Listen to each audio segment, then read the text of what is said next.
Hello, and welcome back to another episode of Tea, Tentacles, and Talk, cozy conversations about LGBTQ plus romance. I'm your host, Chloe Archer, and today I have a fantastic guest with me. I am sitting down to talk with Mia Monroe. So let me first introduce Mia to you here. Mia is a USA Today best-selling author of queer, paranormal, and contemporary romance. She's obsessed with vampires, mermaids, and tattoos, all of which make regular appearances in her books. She's fluent in sarcasm, addicted to caffeine, and easily amused by memes. She may or may not be a witch. Her books are low to mid angst, high heat, and celebrate the many ways people of all types can fall in love, even the paranormal kind. After all, love is love. Welcome to the show, Mia. Thank you so much for being here. Thanks for having me. I'm excited to chat with you today. Likewise. Well, this is Tea and Talk, and I usually encourage my guests if they want to bring a beverage with them. Today, I've got my jasmine green tea. Did you bring a beverage to enjoy? I did. I brought my it's actually called it's a tea from Magic Hour. Mm. And it's actually blended for my zodiac sign. So this is the Oh, cool. Aquarius blend, Ooh. which is it's very spicy Mm. and has some interesting sort of vanilla-y taste, but there's like it's a little more, I don't know, exotic than just plain vanilla. It's very tasty. Right. Ooh, ooh. Well, you'll have to give me the link. I'll put their store in the show notes or something if people want to check it out. That sounds really cool. I'm an Aries, so I wonder if mine might also be spicy because I'm a fire sign. So Yeah, I don't know if they do they have that. an amazing array Oh, cool. of teas from they have like a feminine divine energy vibe to them. So there's Yeah. lots of goddess teas and things like that. So Oh, yeah, cool. I'm not affiliated in any way, so just go ahead and No, I love it. Well, I'm a huge tea drinker. I mean, I love coffee as well. I'm also addicted to caffeine. And so I love to try all different kinds of varieties. And I've lived in a lot of different countries, including the UK and Japan at different points. And so I learned to oh kind of neat. like every kind of tea on the spectrum, Oh, really. you probably like them then. There's a lot to choose from. Oh, fun. Okay, I'm definitely gonna have to check that out. Very, very cool.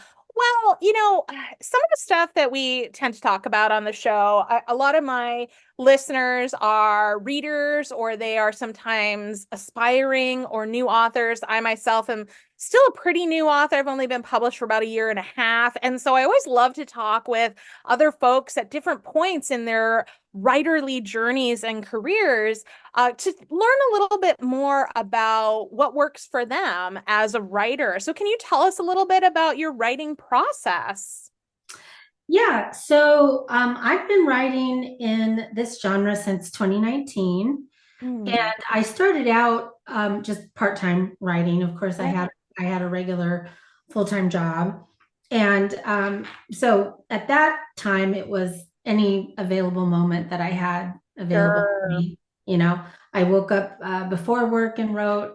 A lot of Hmm. times I wrote in the evenings when I got home from work. Um, I took days off to write. I did, everything was about finding the time Yeah, to get the work done. And in April 2021, I was able to go full time. that's amazing. And it is, but it's funny because you think it's going to be so much easier because you have so much time, but at least I spent years adapting to a certain process that then didn't work anymore when I all of a sudden had the whole day in front of me. Right. So it took me by surprise that I actually had to put effort into restructuring my day. Hmm. Otherwise, I think you end up writing all day, Right. which is physically and mentally draining. Hmm.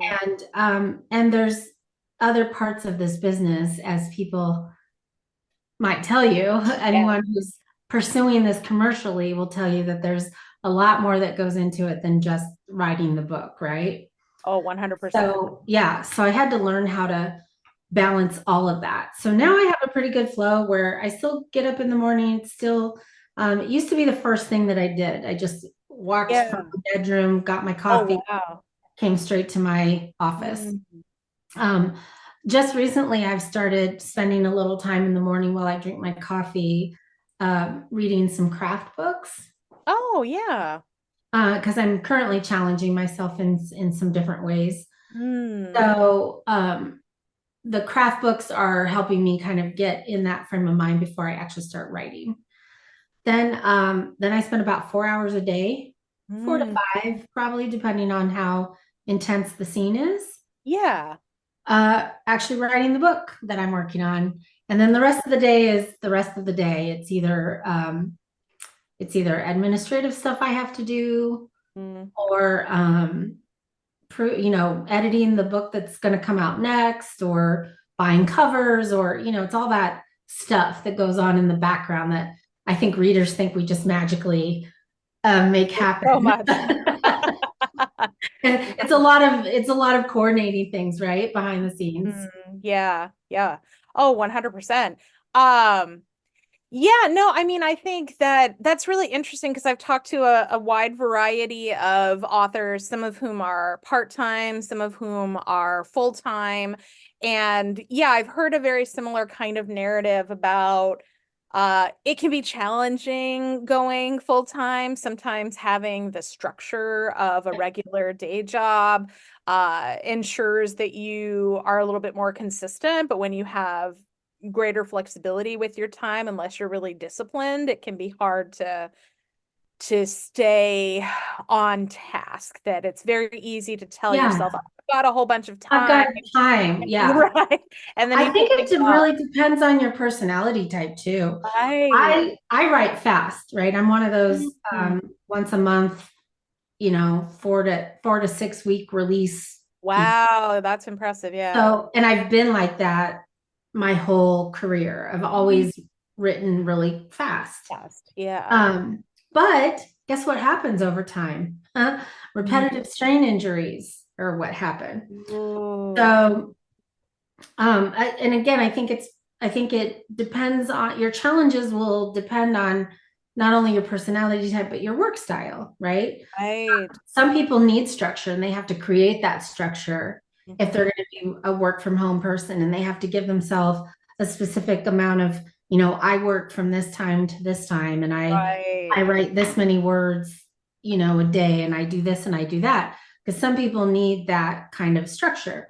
Other Mhm. people need the structure to actually stop working, which is what Right. had to, I've had to do. Ah. I've had to slow down my release schedule, slow down my daily word limit, Mm. um, give myself more flexibility to do other things besides churning out books because it's actually physically harming me after Wow. many years of doing it. So I think your challenges are the challenges are not universal. The Right.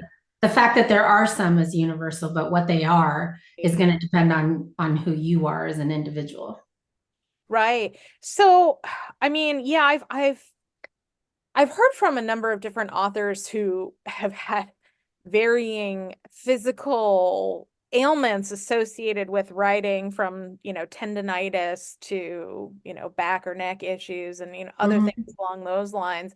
Um, are you somebody who primarily types? Do you find that that's kind of one of the things that causes problems for you? For instance, I tend to primarily dictate my first draft. So I have not found I've been having at least some of the computer strain issues that some folks get because I do that. But that's just because dictation is more natural to me than typing for whatever reason. Uh, Yeah, I wish I was a dictator, dictator. That didn't come out. I One who don't wish I uses was a dictation. dictator. I wish I was able to do dictation. I have dabbled in some dictation, but Mm. um, so I have ADHD, which does play into my method of work, right? Okay. So the need to go and edit heavily after Mm. dictation is Mhm.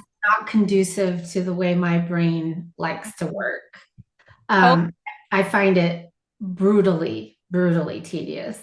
mm. I can barely read my own draft once I'm done with it. Oh, Like really? I'm ready to, when I type the end metaphorically, I am out. I am ready for the next thing. So I'm kind of I'm kind of a one and done kind of person. So unfortunately, that means I lean heavily on typing. Yeah. So I've decided in order to write the way that I like to write and the way that it works best for me, I have to slow down rather Oh, than dictating. I can do a lot. I can do 6 to 8,000 words yep. in a day, Yep. which is fantastic. But then Hmm. I've got to edit those words, and that's Right. not fantastic at all um, for me. So Okay. I wish I could, and there may come a day where I don't have a choice Yeah. because my injury. But I've done the physical therapy on it, and Yeah. I've changed my workstation so that it's much more ergonomic. Yeah. And so I only have problems now if I start to get into the 4,000 words in a Right. day. If I stay between, if I stay under that, Hmm. I'm pretty functional still. Oh, good. Yeah. So yeah, I wish I could dictate because I would get so much done. But and it is hard. It's hard from an ego perspective when Mhm. you were used to typing out five, Right. 6,000 words a Right. day I to bet. now be happy with 2,500 words a day. Uh, It's a big shift in your perspective. mm, But one of the things I've often told myself is that this is my career and I'm here for a long time. yeah. So you have to find ways to make it sustainable for you. Oh, yeah, absolutely. I mean, I think I I did crazy amounts of research before I published my first book. I listened to like, oh, easily 150 hours of podcast episodes from authors and, in Nice. self-publishing and stuff. Because I'm kind of research based by training in my professional career, my main career, but like I feel that a lot of the people that I've heard who have been able to sustain doing writing for 10 plus years are the people who say very much the same thing. You've got to make it sustainable. You've got to keep it enjoyable for Yeah. yourself, right? Yeah. And you have to have a strong level of perseverance because no matter what, there will be ups and there will be downs, and you have Yes. to be able to keep going and look at the long journey, not the marathon instead of the sprint. And Yeah, so for sure. I think that's really sage advice, and for anybody who's listening, who's at the start of their journey, kind of this is really great feedback to keep in mind as you're thinking about where you want to go with your writing goals. But so obviously there's some challenges with just the physical side of being in front of a computer, which I think, human bodies are not really supposed to be. We're Right. not super designed for that. But what would you say though is kind of your writing kryptonite, as it were? Everybody has something that is a major sort of struggle or a challenge for them, or something that can be like really throw a wrench in their plans. Do you have anything that you have to kind of overcome in that regard? Yeah, absolutely.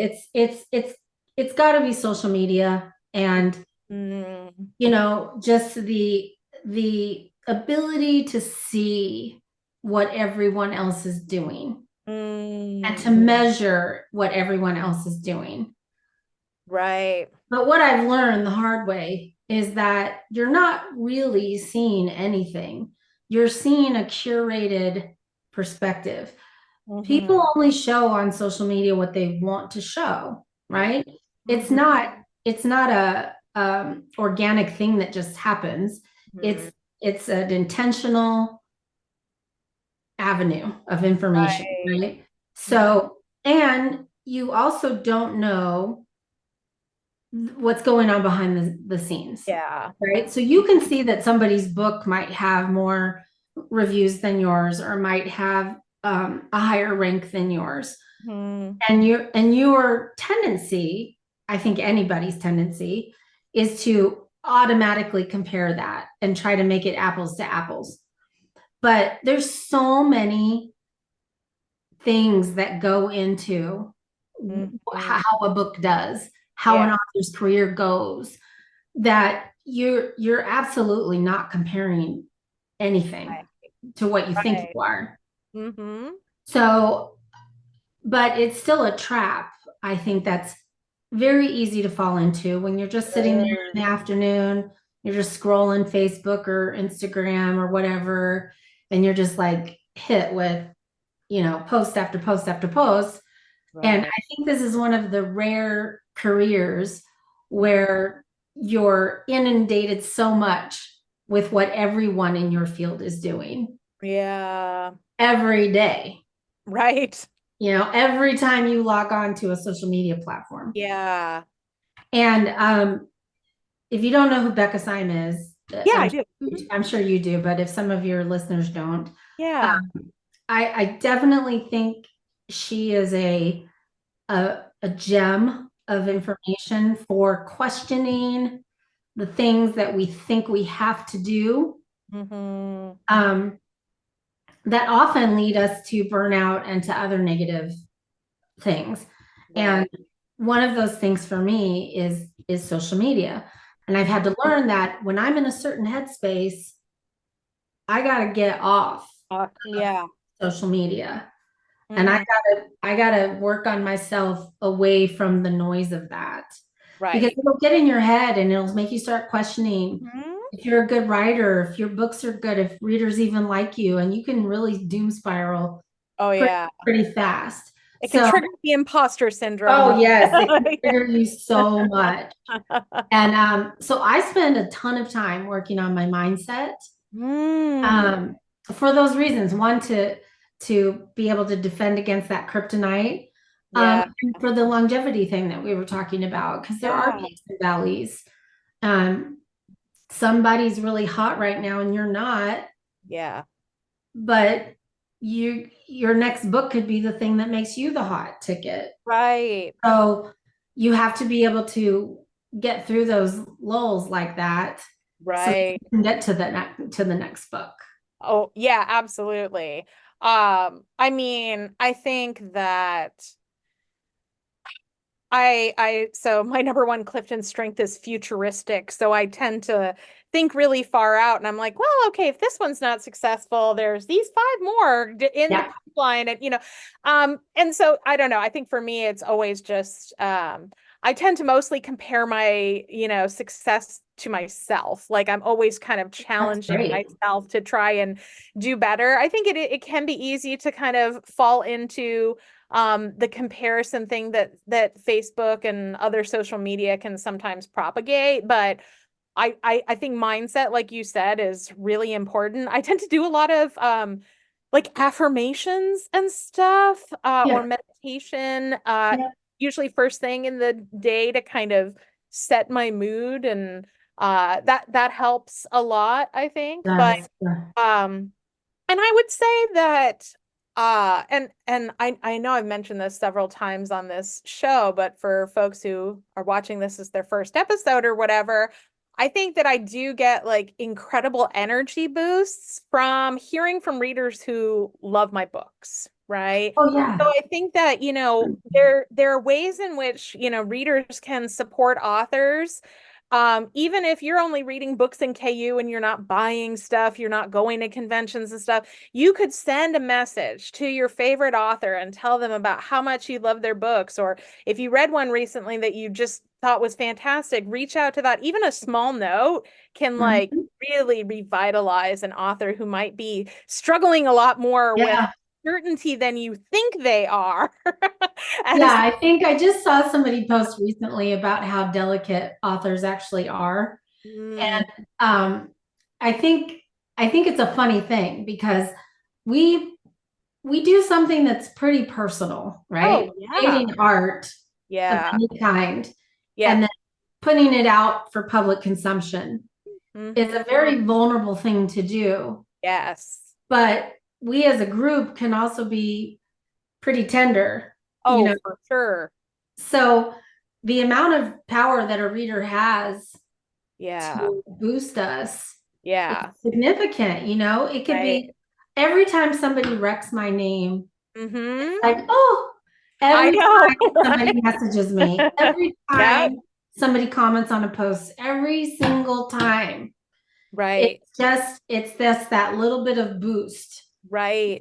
that keeps you going on days when Yeah. you maybe don't feel like going, right? Right, right. And I guarantee you, for most authors, we're not getting, dozens of these messages on a daily basis, No, right? no. So Yeah, don't for think most that, people, oh, I would send it you're and bothering never read me. it, or no, you could be the bright moment in that author's day that like Yeah, inspires them to keep writing. So I always encourage yeah. readers, if you don't be shy. An author is never going to be unhappy hearing from you about how much you love their work.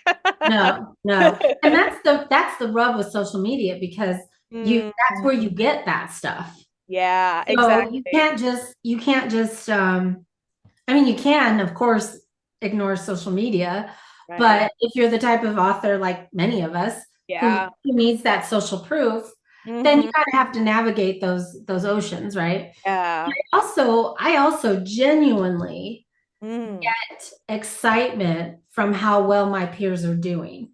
Oh, yeah. Hmm. So it's that funny catch 22 because it can also trigger you into comparisonitis, right? But Mm. at the same time, I very firmly believe in the rising tide and all boats Yeah, analogy, right? Because the absolutely. better anyone in this genre does, the more visibility it is for the genre as a whole. Hmm. And so when I see my friends and other authors that I respect Hmm. doing well, it's Hmm. exciting for me. It's like, look at all the opportunity there is. Look at Right. how wonderful the books are that are coming out and Hmm. look at all the good we're doing in the world because Right. no matter what people say, like what the critics want to say and people who want to put their nose down at romance, Hmm. I know for a fact that reading these types of books is for some people is Hmm. all the joy they have. Right. And it can pull people out of a dark space, Yeah. give you hope for something to, Yeah. to be in your life that you don't presently have. Like you can poo-poo it all you want, but art Hmm. exists for a reason. And Right. yeah, I don't take myself so seriously like I'm out here writing Pulitzer, Nobel Peace Right. Prizes, but I know that, you know, what I do to contribute to a world that really needs some happiness is Yeah. important. And so Oh, I really like seeing my peers doing well yeah. too. Oh, yeah, very much. I feel the same way. And I think that our genre in particular, in general, has a high level of support and camaraderie Yeah. compared Yep. to some other categories of fiction that I've Right. Exactly. Um, but also, I mean, I think we also do an incredible amount of fundraising work, right? With Oh yeah. charity anthologies and things Yep. like that. I think that we are making meaningful Yep. differences in so many ways. And I think by virtue of writing in a category about, marginalized identities, you don't know what teenager or whoever's going to pick up your book and this is going to give them the kind of hope that they Yeah. didn't realize they could Just have. seeing yourself represented Yeah, is so huge, right? Um, absolutely. a lot of people don't are in a place of privilege where they've never had to ever not be in the room, right? Right. They're on magazines, they're on books, they're in movies, they're on television shows, Yep. they're in the boardroom, they're in the congressional seats, they're everywhere, right? And then there's some groups who have never seen that. Mm-hmm. right? And or they're just now starting to see. Right.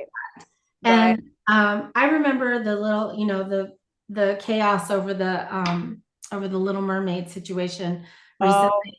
mm, And I remember seeing these videos where these little black girls were seeing themselves I as know. Ariel for the first time.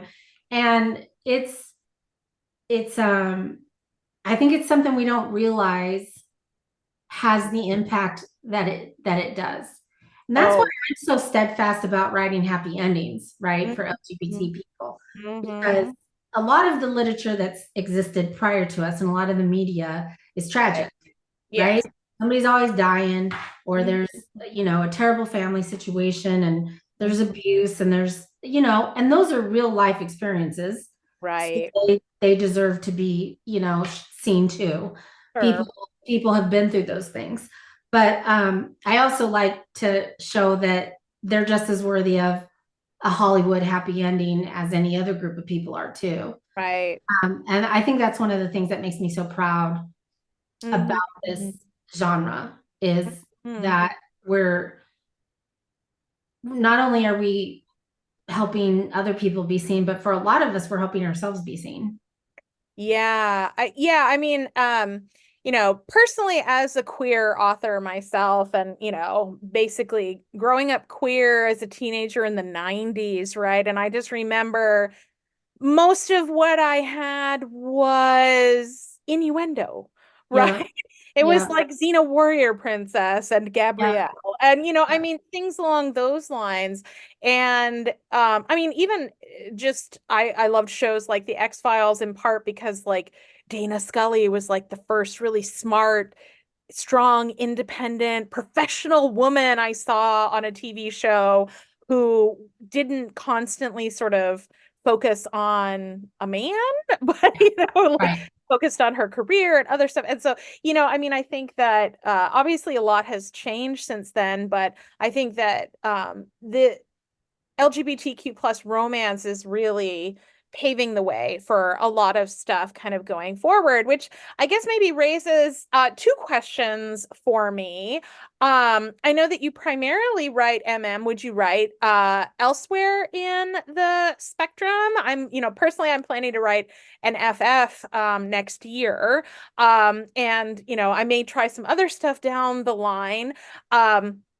So that's maybe like my first question. And the second related one is sort of what are you excited about in terms of the future of LGBTQ romance? Because we're still pretty new, and I think we've only really hit the tip of the iceberg in terms of where this larger genre umbrella can go. So yeah. So I definitely plan to write some FF romance in the future. Hmm. Nice. Um, I have a couple, I have a two witches in my current series that have been kind of dancing around each other the Hmm. whole time. And since their romance, they're not main characters, they're side characters. So I just tease them in and out of different situations. Right. But from the beginning, I wanted to write their story. Hmm. So I plan to do that. Cool. Um, I I am also a queer woman, and so um, and I'm really particular about my sapphic romances, like what I want to read. Mm. Yeah. So I want to read what I want to write. Yeah. Are the same Sure. thing. Um, and so it's kind of scary navigating that because I know very clearly what to do with an MM romance. Um, Mhm. but I don't know how receptive readers will be to my style of an FF romance, but I guess we'll find out.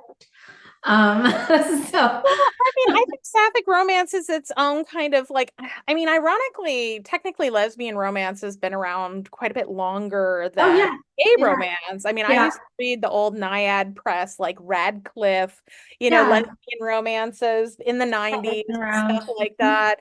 But yeah, I definitely I think that I'm interested. I need to start reading. Part of the issue I found, of course, is writing has radically reduced my reading Yes, time because it I does. also have a day job. Um, and so, but I Yeah. really want to. There have been a couple of like new sort of sapphic authors that have come out who write primarily sapphic. They don't really do MM that I want to check some of their books out. Personally for me, I have found in some FF books a particular like trope that I dislike reading in a sapphic one, which is this like woman who has been sexually assaulted by a man suddenly decides she's going to like, get involved with women. And I don't want to sort of say that that never happens, but it's just not a trope that like gets me excited about a romance. And so I've seen that a number of times and it has really turned me off. So I'm interested to see where like new directions of sapphic romance might be going. And I'd really like to see some more paranormal Yes. fantasy, that kind of stuff, because I am actually not a huge contemporary reader. I tend to love like mystery, paranormal, sci-fi, fantasy, all of that kind of Yeah. stuff in my romance because I want a little bit of unique world building. So I guess the second part of my question was sort of what are you excited about for the future of LGBTQ romance? Do you have any thoughts? Yeah, one of the things I am excited about is seeing how the um, paranormal avenue of it has, I think it's been expanding, at least from my perception. There's been some mainstay authors that have been writing gay paranormal romances for a while now.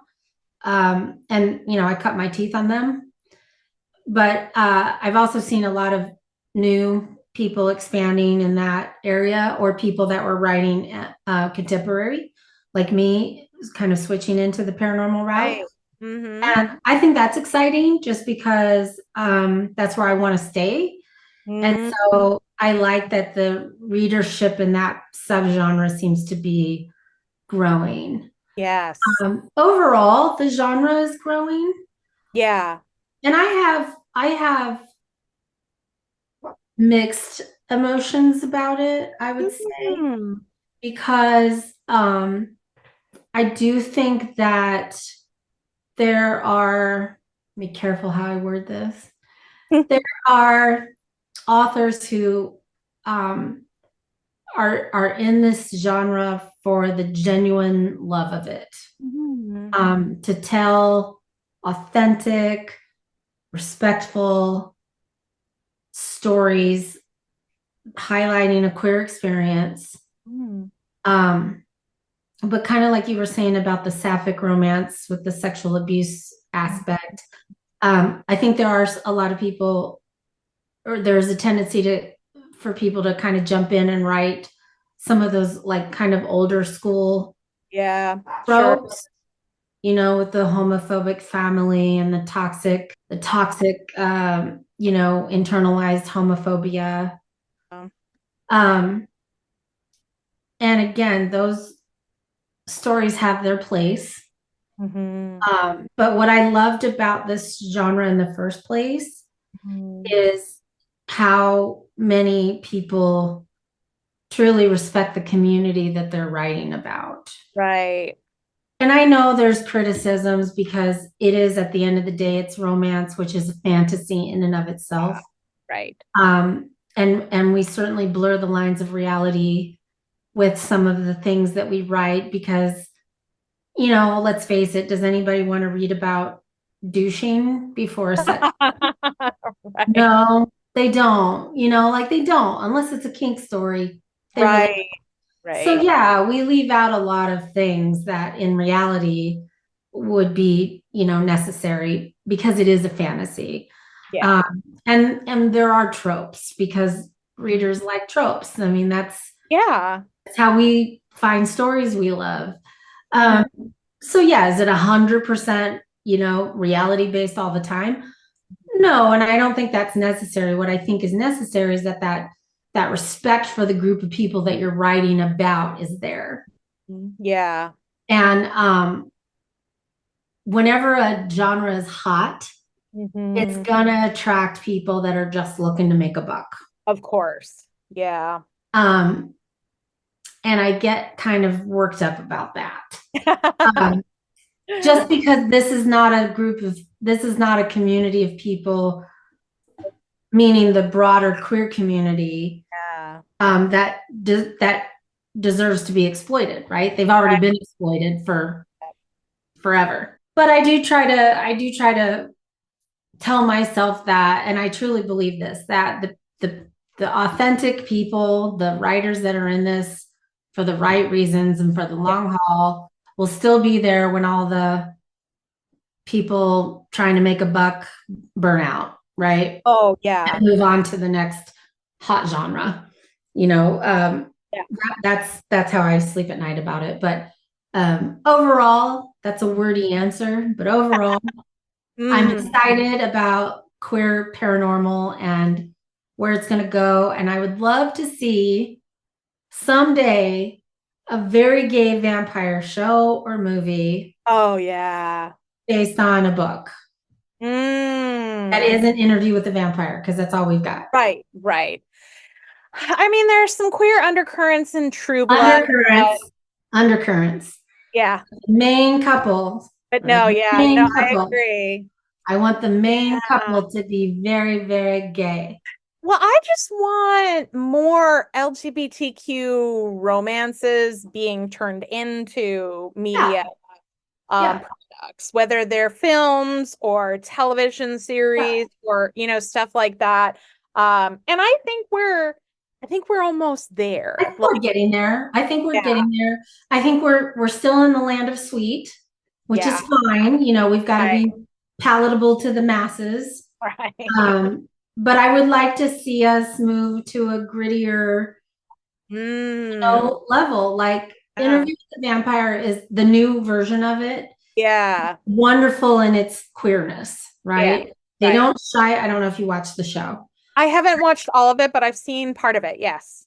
So they didn't shy away at all Mm, from the queerness of the couple. You know, yeah. they're very much in love, toxic wise, yes, Right, in right. love, and they obviously have sex and they obviously sleep together and they Yep. kiss and they're affectionate with each other and they're just like a regular straight couple in Mm, in the sense of how they relate to each other. There's nothing normal about the two of them, obviously, but um it's very much based, it's steeped in Anne Rice and that lore yeah, and that canon. right. And that's great. But it's Mhm. also not a romance. Interview with the Vampire is not a Oh, no. no, no, not a romance. So, it's a story, but it's not a Yeah. romance. And I would very much like to see, gay vampires and Mm. their lives, but in a romance setting. Yeah. And can we get there? Yeah, I think we can. Interview with the Vampire, this newest version is a good example of that. Yeah. Audiences can eat that up because it's Lestat and Louis. Right. Then they can adapt to another group of vampires that aren't Oh, made by Anne Rice. right. Right. We No, just need to be I'm here. discovered. We just need Hollywood to discover this whole genre. Right? I know. I mean, I think, yeah, I think the fact that what was it, the red, white, and royal blue got adapted, and we have the what is it, Heartstopper? Yeah, Heartstopper. Yeah. Um, and so I think we're starting to see, particularly among the specialty networks, not necessarily Right. the mainstream film industry, they're slower, but television has become more inclusive quite a bit Yeah. faster Yeah. than the film. And, frankly, I'd rather it be on television, Mm, because movies kind of blow up and fizzle quickly, right? right, right. TV show has some lasting power. Um, Also, like multiple episodes, like I want a lot of it. yeah. I don't want just Yeah. like a little, Exactly. I don't want maybe. 2 hours of it. I want Right. I want 20 hours of it. I watched 50 some episodes of The Untamed. Like, come on. Yeah, exactly. And I mean, Netflix did a female gay Mm. vampire show.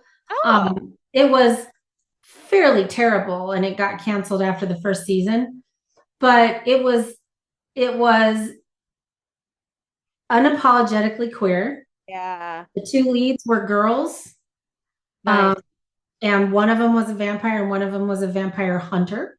Oh, okay. Um, so they had this kind of Romeo and Juliet. Enemies to lovers or Yeah, they played heavily on Romeo and Juliet okay. in the show.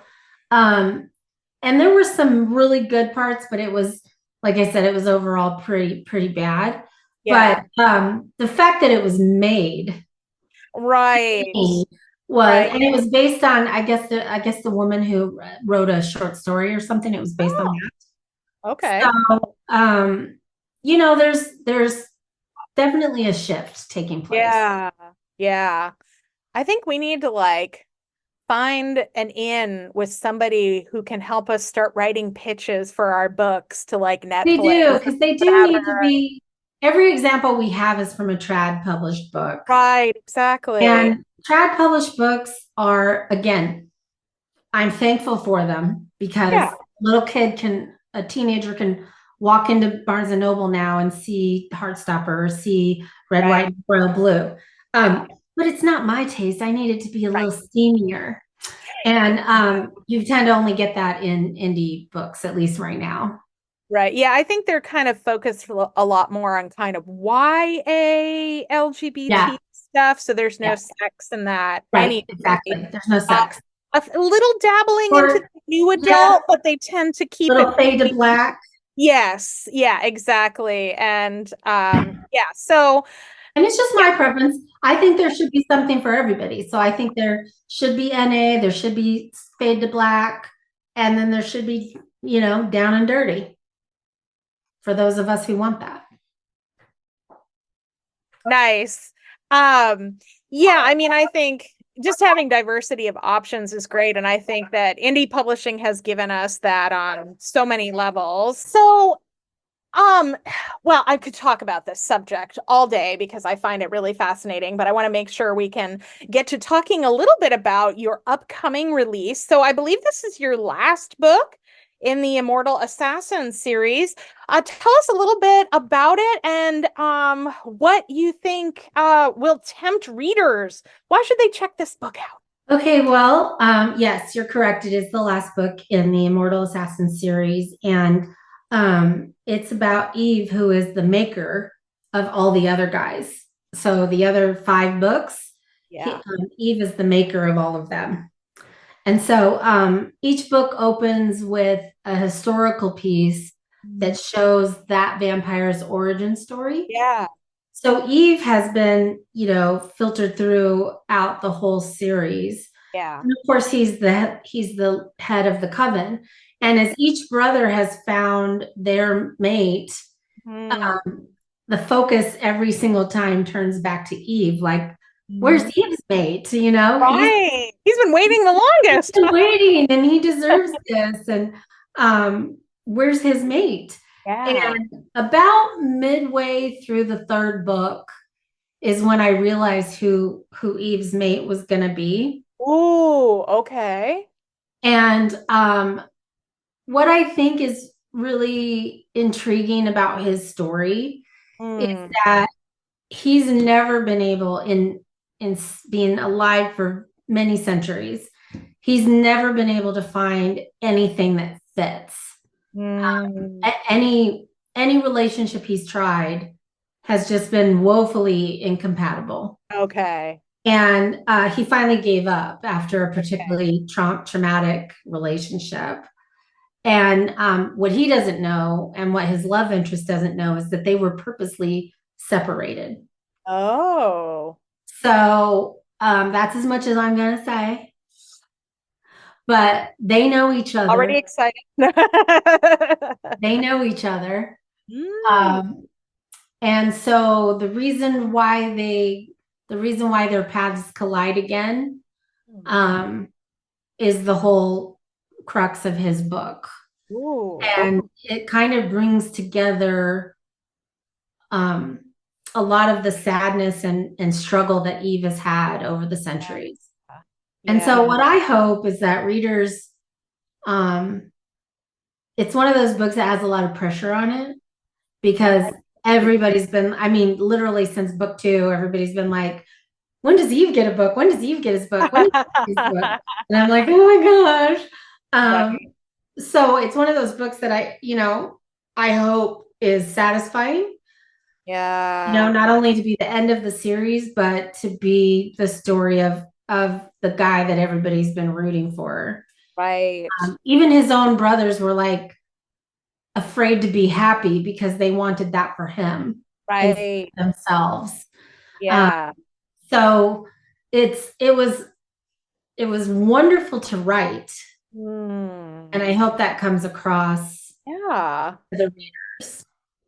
I can imagine the challenges of readerly expectations, especially when a lot of time and momentum has built toward a culminating book like that. I have one of those coming up, and I'm sort of like, everybody asks about this one couple, and I'm like, okay, their book is next, but yeah. But can you tell us a little bit more, I guess, about kind of, do you have, especially based on this experience writing this book, do you have any advice or thoughts on like what authors should consider when wrapping up a series? Because, for instance, I have two series I'm writing, but neither of them are complete yet. And I would love to hear more of, somebody's perspective who's finished a series on kind of like, what do you think goes into successfully wrapping up a series? So, in a paranormal world specifically, Yeah. I think you have to take care that you've answered all the questions. Mm, Because sometimes there's little things little mysteries that have lingered from book to book. So you want to make sure that have actually answered all your questions. right. But from a character perspective, I think that all I can say is that I approached writing Eve's book as, what do I think Eve deserves? Mm, To what what would make me feel good hmm. giving to him, to this character that's given me so much? Right. What does he deserve? Yeah. And second chances are hard because some readers have very strong opinions, Right. uh, TM, about second chances. Yeah. Um, but one of the things I love about vampires and most paranormal beings, but particularly vampires, is the history, Hmm. is the length of time that they've been alive, and the ups and downs that they've had to endure Yeah. simply by living for so long. Right.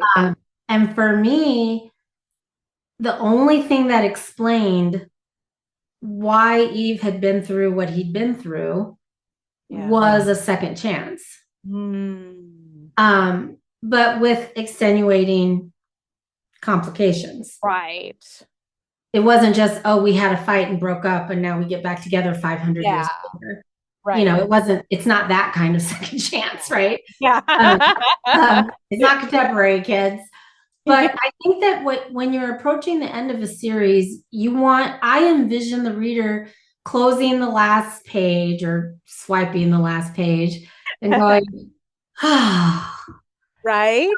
like that was everything I wanted it to be. You Mm. know, is every reader going to feel that? No. Yeah. That's not possible. But you have to at least write for that one that's going to be like, Hmm. yes, this is the story Right. Eve deserved to Right. have. And the only way I can do that is to approach it the way that it would make me feel. Right. Right. So earlier you mentioned that you're kind of a one and done writer. Do you find it hard to leave this world and these characters behind? And who were some of your favorites to write about? Um, yeah. So I'm sort of not leaving them behind because Oh, I'm spinning off. okay. And That was so, going to be another question later, but yeah, okay. I'm Hang going to on. stay in the same world, Ooh, okay. in the same city. Oh, wow. Okay. So, you're gonna see cameo appearances Cameos. Yeah. from Awesome. the guys, particularly in book one, because of the association between the MC in book one and even his coven. Okay. So, in fact, if you wanted the full background of this character, you'd have to read book three in Immortal Assassins. You don't Mhm. have to though; they're standalone. But Yeah. you really wanted the in the moment Yeah. situation, you could go back to that book. Mhm. But so yeah, I don't want to leave this world behind. I really like it. Yeah. So future stories are likely to happen in and around the city of New Onyx, which is a Yeah. make-believe city. Uh, Yeah. and then to answer your second question, as far as like who I Yeah. like writing, so my favorite is probably Eve, but my Mm, second favorite is definitely Thorn. yeah. He's my wild child hedonist. Mhm. Um, he does things that are not cool, but he's a vampire, so he can get away with it. I Like he goes to drug dens and like feeds off of drug addicts because right. it's a buzz off of their blood, right? Mm, It's not, those are things you can't really write about in contemporary books. yeah. Um, and he's never doing it on page, Uh, but sometimes he's experiencing the effect of it on page. right. Um, and his brothers are like, he was at the drug den again. But he's also got like a soft spot for the weak, for the Yeah. underdog. Like he has a strong streak of protection for like sex workers and Mm, like the homeless kids on the street. right. He's very protective of them. So even though he's like this loose cannon of a guy, he's got such a big heart. Yeah. Um, and then Sin was my very first one in that world, and he's Mhm. the one that gave me the plot bunny. Nice. He's the one that, yeah, it was the one that kind of popped into my mind, and even his name. Uh, Yeah. and actually, his name, funny enough, the gal that manages the tattoo shop I go to, Hmm. her name is Native American, and it's Sintaki. Oh, okay. And she spells it Syn in the Oh, beginning, and a lot wow. of people call her Sin. And I Mhm. said, "Can I please borrow your name for a Yeah. gay romance?" And she said, "Yes." Love So it. I got Sin's name from my That's tattoo amazing. from a tattoo gal. I love it. I love it. I mean, we get all kinds of great ideas from the littlest things Weird around places, in the right? world. Yeah. Oh, 100%. Yeah. Well, that's really exciting. I'm sure readers are going to be very enthused to know that you're not leaving this world behind entirely and that instead there's going to be more spin-off magic to come. I'm very excited about that as well. I know we're getting a little close to time here, but I know we've talked a lot about your writing and your upcoming book here, which we'll have a link for in the show notes. But what do you like to read in your, I'm sure, somewhat limited spare time? Some authors like to read very much the same thing they write. Others are kind of more diverse. What do you enjoy? Yeah, I'm really firmly in the paranormal world right now. Hmm. I gobble up vampire books, demon books. Hmm. I like demons a lot too. I'm actually Like writing. monsters. I Mon like monsters. I like well, I've read Lily Mayne's yeah, sure. monstrous series. Hmm. Um, I have to branch into more. Um I read a tentacle book. I'm pretty sure it's yours. Oh, it might Um, be. was it a guy that didn't speak and he came out of the ocean? No, no. Mm-mm. Okay, well, I read somebody's tentacle book. Okay. Um, I have, so I do have a problem with getting to my TBR Oh right now, yeah. Oh, I but know. I am venturing into things that are not just vampires and demons. In other words, Yeah, tentacles, monsters, right. things like that. Mhm. And I'm having fun with it. I'm writing, so I co-write with Cam Newhold. We write Dragon Shifters Oh, fun. in our Drake Security series. So I write dragons over there.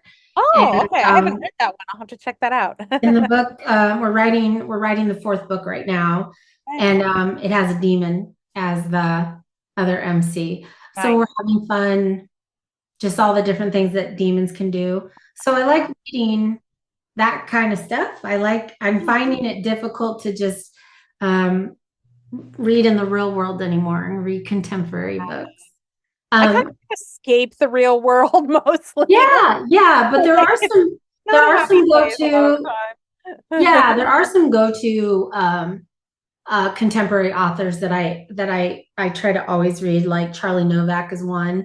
She's has time. a Yeah. really fun she's makes like her books make you happy, Yeah. Yeah. and because they're in England, they Yeah. don't feel like the real world to me. Oh, They okay. feel like a really different world because Yeah. it's not the normal world that I live in, right? Right. Even though it's a Right. real world. Yeah. Yeah. I also alpha read for Cam Newhold, so I read everything that writes, which is all contemporary, of course, except Yeah. the series that we're Yeah. doing. Yeah. Wow, okay. Well, I know I'm going to circle back because earlier you mentioned reading craft books as Yeah. well. Do you have any recent craft book recommendations? Anything you've been reading that you've found really useful, helpful? Yeah, I've been reading this book called let's see, it's called Writing Villains. Ooh. Yeah, it's called Writing Villains. I'm pulling up my Kindle app right now. Oh, sure. Because I don't remember who wrote it. It's by Rain Hall, Oh, okay. Rayne, I'm and she's making got note. a whole series, vivid dialogue, writing scary scenes, writing action scenes. So you can kind of pick kind of what Yeah. what appeals to you. But I'm Right. reading one right now called About Villains, Mm, because I want to make sure that I'm kind of ratcheting up the tension and stuff with sure. the bad guys in my books. Right. Sometimes my bad guys are paranormal and sometimes they're contemporary, Mm, but a bad guy is a bad guy, regardless of right. whether he's supernatural or not. Right. Um, and so it talks about archetypes and different Mm, elements and different motivations that yeah. villain might have. Um, Hmm. so yeah, it's been interesting way to kind of break out of my normal habit and my normal Right. tendencies and see if I Right. can challenge myself to do something slightly different or add some characteristics to somebody. Hmm. Yeah, I mean, I think most of us definitely like to challenge ourselves with different things. I mean, I don't know. I like to as well. I feel like you don't want to get stagnant or Yeah, become like, just turning out the same thing over and over again. exactly. And part of that's what keeps it fresh and interesting too. What's maybe then something that you haven't written that you would maybe like to write that would be a challenge, like maybe a monster romance or a mystery, paranormal, or I don't know, something, or maybe a high fantasy, or I don't know. Is there something like that you're like, ooh, I would maybe like to try this someday, but I haven't done it yet? Yeah, my big dream is to write like an Indiana Jones style book. Ooh, Um, but but super gay. but super gay. Yeah. I love it. Super Oh, gay. action adventure. And Okay. yeah, super gay, maybe even sapphic, who knows? But Ooh. um, just that type of, when you hear the music Yeah. of Indiana Jones or Jurassic Yeah. Park or even Star Wars, like you hear the Right. music and you're like, oh, the excitement kicks in, and like anytime Indiana Jones appeared on screen, you were like, hey, here we go, Oh, I something cool's know. gonna happen. Right. Just being able to write like a adventure story like that, I would really like to do that. Yeah. Without the colonialist I under was 100. gonna say, yeah. That is the kind Change of it, have to change it up a little bit, but talent. there's lots of reasons you could be digging for archaeological finds, right? Right, right. Um, so I mean, we have like in our Drake series book, we have a dragon who steals things. Yeah. He steals them and gives them back to their rightful owners. Oh, So he's a bit of a Robin Hood. Like he takes things from museums yeah. Oh, and wow. gives them back to the family that should have owned them or Love whatever. that. Wow. Um, That's so so cool. there's fun ways to kind of turn that whole Oh, genre yeah. head too. But yeah, that would be like if I really wanted to do something really outside the box someday, I'd probably like to write an adventure type of story like that. Oh, fun, fun. Yeah, I mean, I feel like we totally need more of that. And I love authors who blaze their own trail, do something a little different from, I completely understand and it's totally legitimate if you are an author who writes to market and can keep putting out books that fit the market. But as a reader myself, I tend to prefer the kind of slightly unconventional, little bit different, a little bit weird, a little unique, Yeah, you know. yeah. Um, I would consider my own work kind of falls into that category. Do you have kind of preferences along those lines? Um, I look at it as so this is my only job, right? This is my Yeah, only income. So, it would be silly of me to completely disregard the market, right. because I gotta make a dollar, Yes, right? Uh, yes. but what I think is nice is when you get to a certain level, that the Hmm. income is sort of consistent, if you Yeah, will. Then it allows you to have some of those passion projects where right, you can jump in and maybe finally write that sapphic novel or finally right. write that adventure novel or write something Yeah, quirky. Um, but I also think you have to, look at brand too. yeah, of course. Brand is a big thing. Like I think your brand is Mhm. is very clear and very strong. So you're not going to attract readers that don't know what you're writing and Right. get surprised by something they pick up. They're going to know going in what they're getting, Yeah, which is yeah. which is good. That's fantastic. Um, and so when you're kind of navigating outside of Mhm. your normal stuff, you Yeah, also kind of want to make sure that it's still someone in your brand. yeah. Um, but I also look at brand as sort of a evolving, living. Yeah, And yeah. as long as you communicate and market Hmm. appropriately, um, Right, then you can make anything fit into your brand. But right. it takes Yeah, a conscious choice and a conscious effort. So I personally, that's kind of what I was saying earlier about the genre as a whole. yeah. I like that there's everything from, two high school friends reuniting and falling in love Yeah. to tentacles and, monsters coming through Sure, portals. sure. I think that there's something for literally everyone. Yes. And I like that because I personally like to read things that are a little more outside the normal myself. Right. Right. So I Yeah. think I think it's cool. Will Hmm. I do it? I want to, but I Yeah. also have to have time and Right. energy and all the things that go into Lot to balance. tackling something that's outside of your norm. Right. Well, and when you are a self-published author, it is a business if you are doing this as a career, or Yeah, aspiring to make it your career. And so, yeah, you have to take calculated risks and yeah, make sure exactly. that,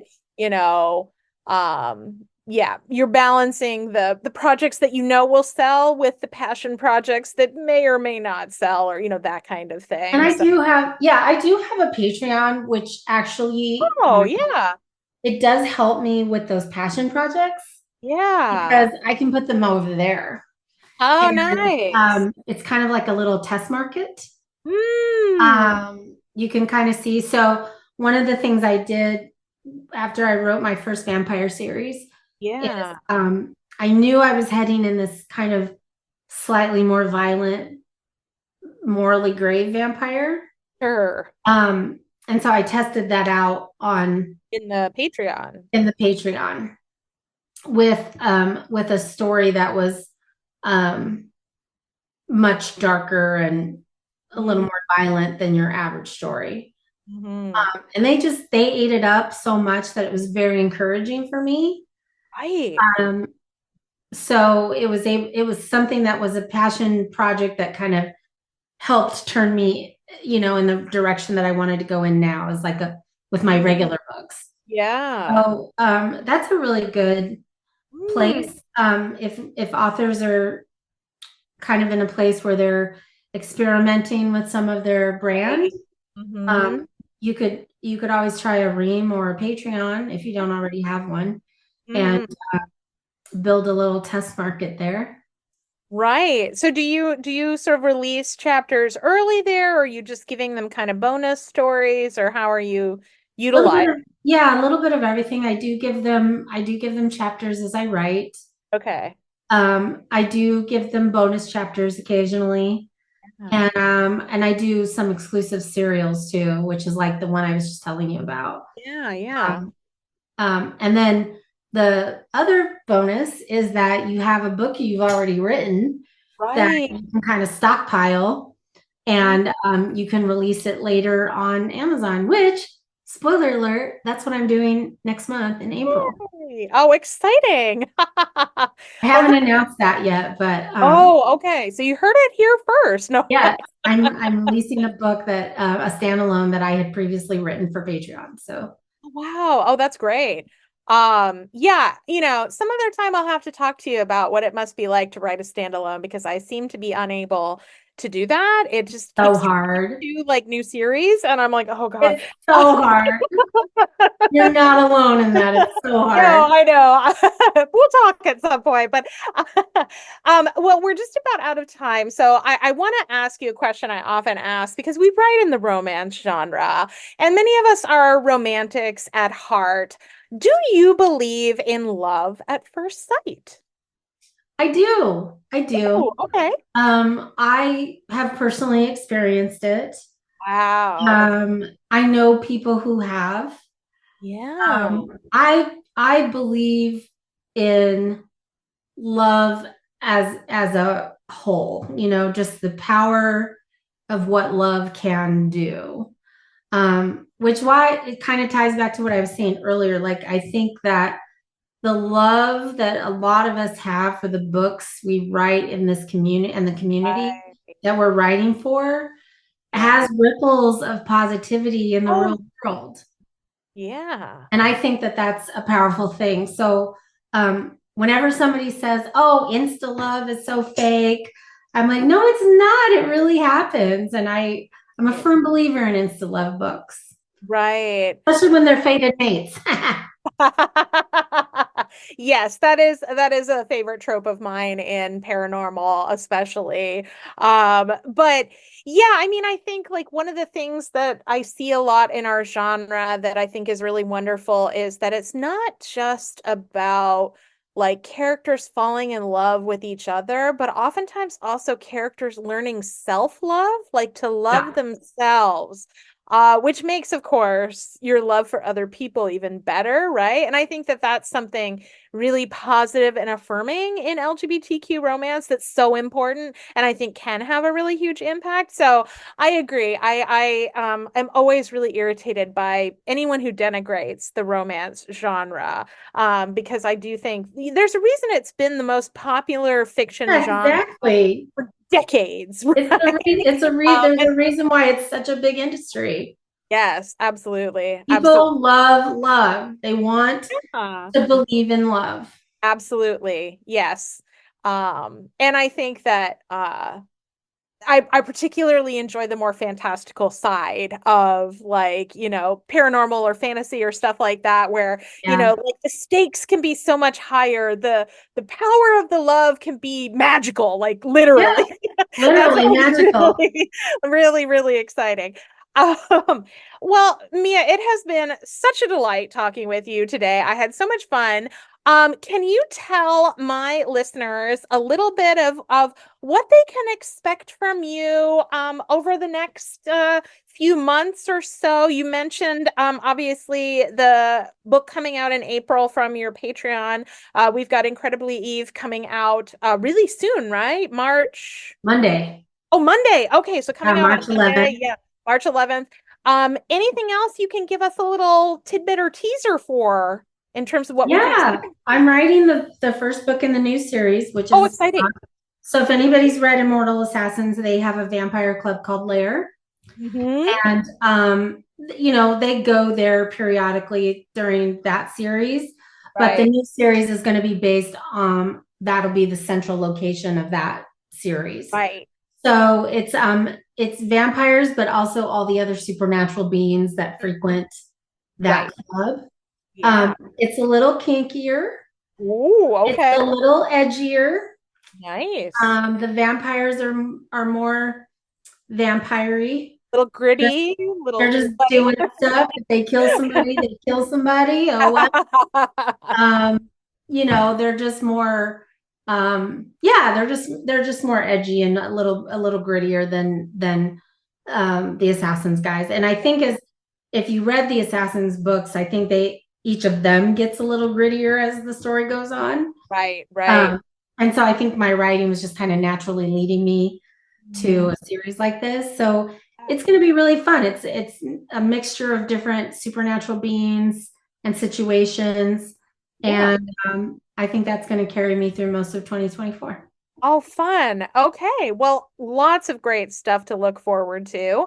Well, thank you everyone for tuning in, and we'll be back again next month. And thank you to Mia for joining us today. Until next time, bye-bye.